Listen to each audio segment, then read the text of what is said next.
अब्दुल हबीब भाई से कुछ अनोखा वाकया सुनने की मैं अब्दुल हबीब भाई फरमाइश करूंगा, तो आप क्या अनोखा वाकया हमें सुनाएंगे? अनोखा वाकया। एक बहुत अजीम, सच्चे और अमेजिंग पर्सनालिटी का ये वाकया है कि मक्का पाक में एक ऐसी शख्सियत थी कि जिनकी अमानतदारी, जिनकी सच्चाई के डंके बजते थे। लोग उनके बारे में बहुत ज़्यादा इंस्पायर थे कि वो बड़े सच्चे इंसान थे, बड़ी अमानतदारी थी, बड़े कमाल के अखलाक थे। उस ज़माने में एक बिज़नेस विमेन थी, बिज़नेसमैन तो आपने सुना होगा, बिज़नेस विमेन थी कि जो कारोबार करती थी, और वो उनका नाम हज़रत खदीजा रदी अल्लाह ताला अन्हा था। तो वो अभी ईमान नहीं लाई थी, क्योंकि अभी आखिरी नबी अलैहिस्सलाम ने ऐलान नबूवत तो फरमाया नहीं था। तो हज़रत खदीजा रदी अल्लाह ताला अन्हा को पता चला कि वो जो एक शख्सियत है, बड़े ईमानदार है, उनको अपने बिज़नेस के लिए एक ऐसा शख्स चाहिए था जो उनका सामान लेकर जाए और शाम वगैरह के इलाके में जाके अच्छे रेट्स में सेल आउट करे।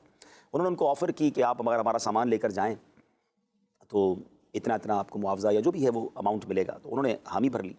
हज़रत खदीजा ने अपना एक ख़ास ग़ुलाम था मैसरा, वो उस शख्सियत के साथ कर दिया। अब जब वो सफ़र शाम के लिए गए, उस ज़माने में शाम, बसरा, ये पूरा एक ही एरिया था। आज तो बहुत सारे मुल्क बन गए, उसके हिस्से हो गए, लेकिन उस ज़माने में उसको शाम ही कहा जाता। तो जब वो मैसरा के साथ वो शख्सियत ने जाने लगे, और एक जगह जाकर, एक जगह दरख्त था जिसके नीचे उन्होंने साए में आराम किया, तो करीब ही नस्तूरा नामी एक शख्स था जो बहुत बड़ा उसका गिरजाघर था, और वो इबादत गुजार था और आसमानी किताबों का इल्म रखता था। जब उसने उस अजीम शख्सियत को दरख्त के नीचे आराम करते हुए देखा ना, तो वो उसके ग़ुलाम के पास आया, मैसरा के पास, कि ये कौन है?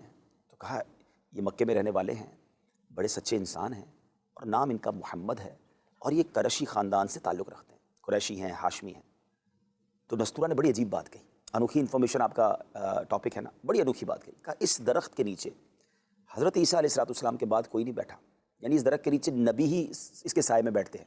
यानी हज़रत ईसा के बाद जिसने आना है, मैंने अपनी किताबों में पढ़ा है कि कोई आखिरी नबी आएंगे, तो मैं गवाही देता हूँ कि यही अल्लाह के आखिरी नबी हैं, और ये कुछ अरसे बाद ऐलान नबूवत करेंगे। काश मैं ज़िंदा रहूँ और इनका खिदमतगार बनूँ, मगर मैं इनका खिदमतगार जो है वो शायद ज़िंदा नहीं रहूँगा। लेकिन ए मैसरा, तुम इनका साथ मत छोड़ना, जैसे ही ऐलान नबूवत करें तुम ईमान ले आना, इनकी खिदमत करना, ये आखिरी नबी हैं और ये बड़ी अजीम हस्ती हैं। तो सुभान अल्लाह, मेरे आका की शान ये है। अब आप पहचान गए होंगे वो शख्सियत कौन है, जनाब रसूलुल्लाह सल्लल्लाहु अलैहि वसल्लम। लेकिन नबी पाक अलैहिस्सलाम वो अजीम हस्ती हैं कि जिनके बारे में आसमानी किताबों में पहले से ही सब मालूमात थी कि वो दिखते कैसे होंगे, उनके अखलाक कैसे होंगे, वो कहाँ तशरीफ़ लाएंगे। ये शान है रसूल पाक अलैहिस्सलाम की। वो शेर है ना, एक मैं ही नहीं उन पर कुर्बान ज़माना है, जो रब्बे दो आलम का महबूब यगाना है। अच्छा, फिर जब आप वापस आए, कमाल ये हुआ कि जो बिज़नेस ट्रिप था उसमें डबल रेट में सामान बिका। नबी पाक की बरकत से इतना मुनाफा हुआ कि बीबी खदीजा हैरान हो गई।